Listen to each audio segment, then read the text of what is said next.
All right. So the market crash of 2005 to 2010.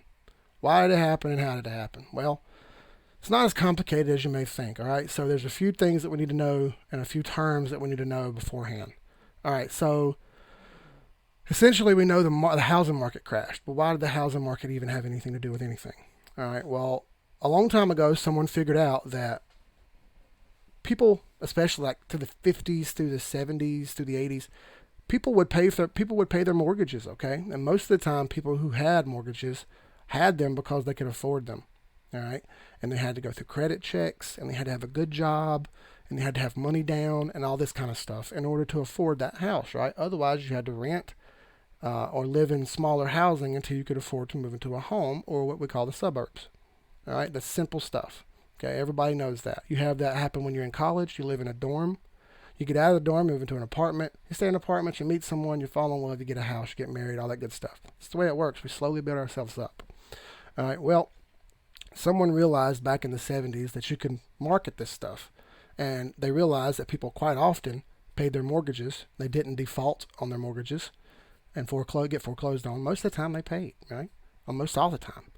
All right, so what we'll call those people are the A's. All right, those people are A's. Let's write this down so everyone can see it.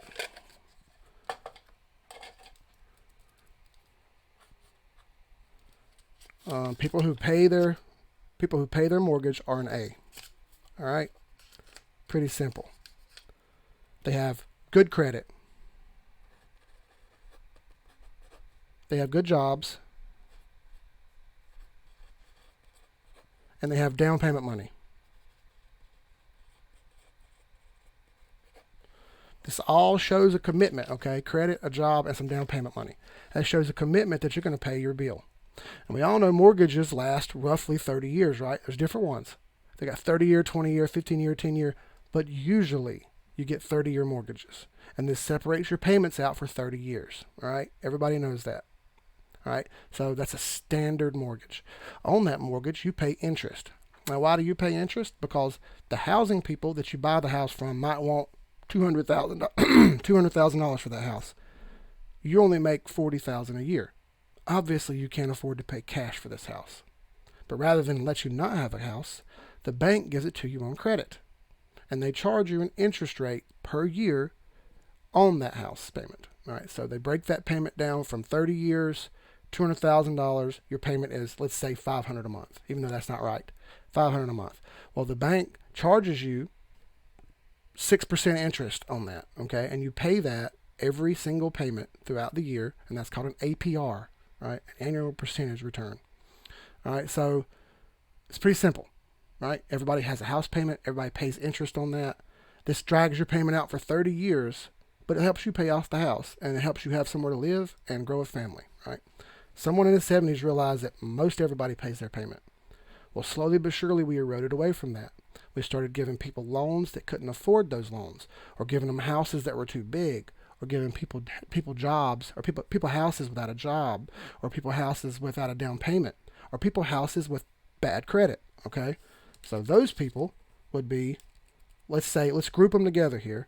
The B, the B group would be, let's say you have um, a job, check, credit,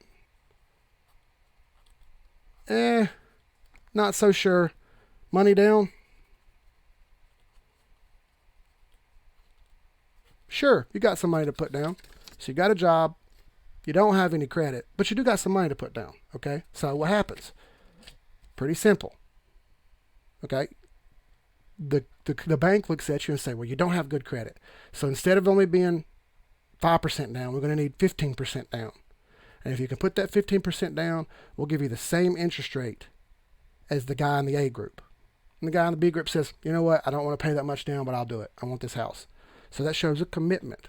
Got me? So, if somebody else comes in the bank, okay, they don't have a job. They don't have any credit. They don't have any money down.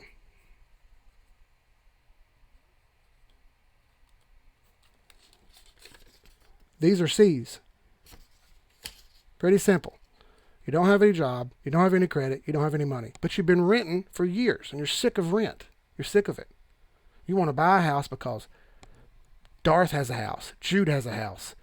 Matt has a house. KG has a house. I have a house. Well, why can't you have a house too?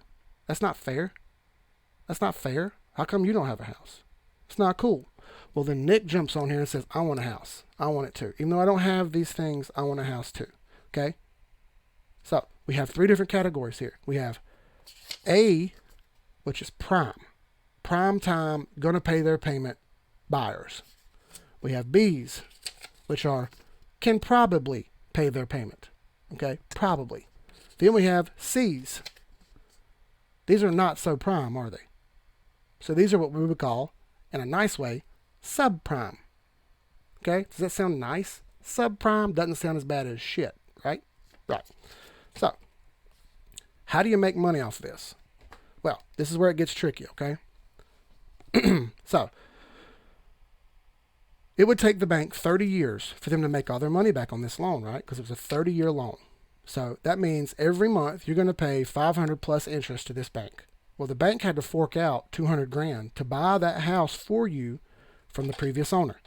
Previous owner of this house was Darth. Darth sold this house to Nick for $200,000. Okay, that's a prime loan.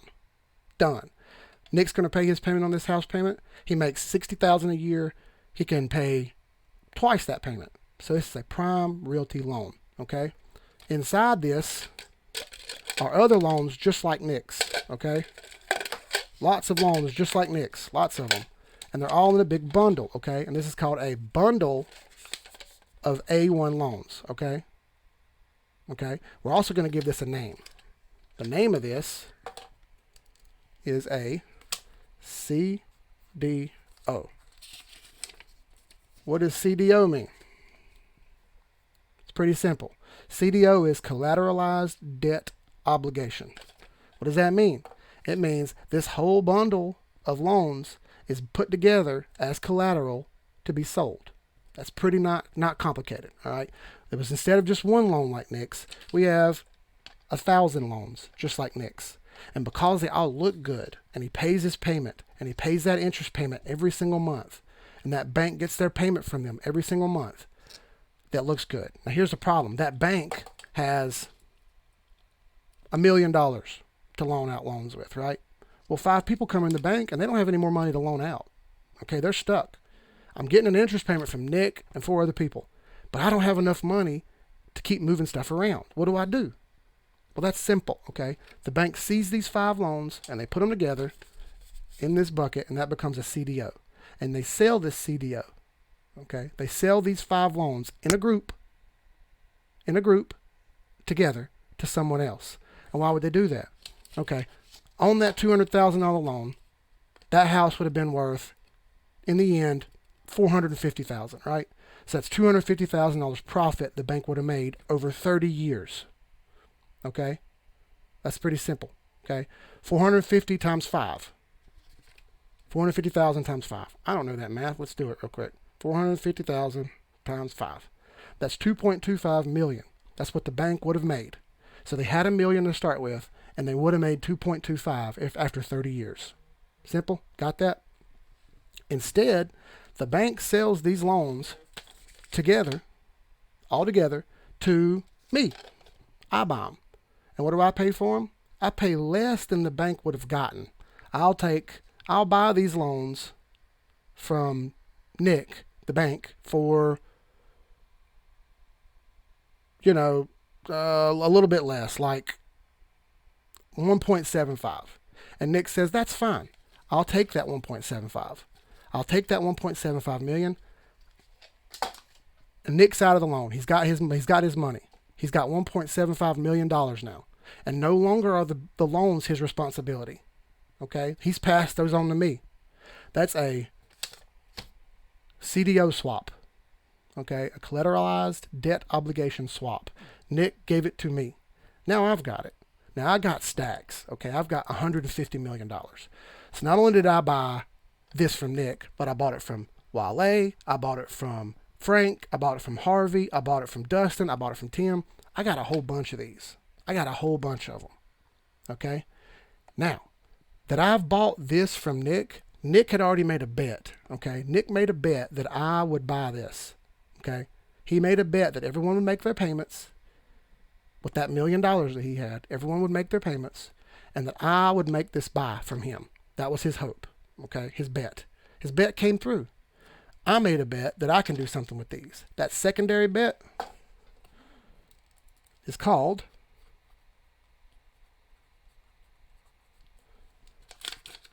a derivative. That's a secondary bet on a bet that's already been made. Easiest way to describe this is a game of 21. I'm sitting there and I'm watching Darth and Nick play 21 at a table. Okay, both of them get 17. I'm watching it and I see it and I lean over to Jeremy and I say, "Hey man, Jeremy, I bet you $20 neither one of these guys win." Jeremy says, "Okay, you're on." I just made a derivative bet. My bet was based on them. It's a secondary bet. Okay. Somebody sees me and Jeremy betting. Okay, it's Wale and KG, and Wale and KG look at each other and say, "Hey man, I bet you $20 Keith loses." That's another derivative. Okay, and then that happens again and again and again and again, and all these bets are all hinging on the fact that